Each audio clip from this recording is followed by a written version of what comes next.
Welcome back to another technical deep dive here in the debug zone.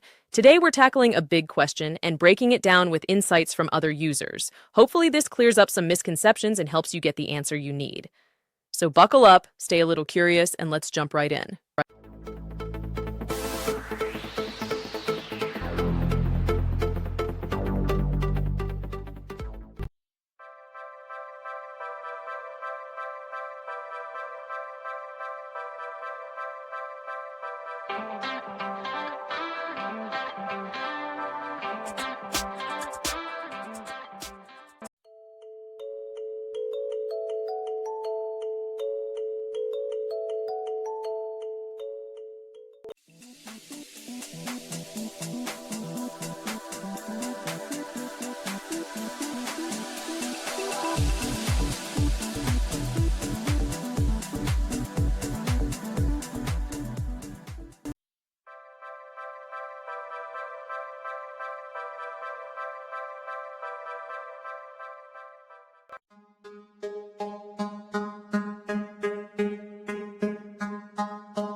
And that's a wrap.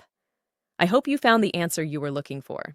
If you did, take a second to hit that subscribe button. It really helps out. And let me know in the comments which solution worked best for you. See you next time in the debug zone.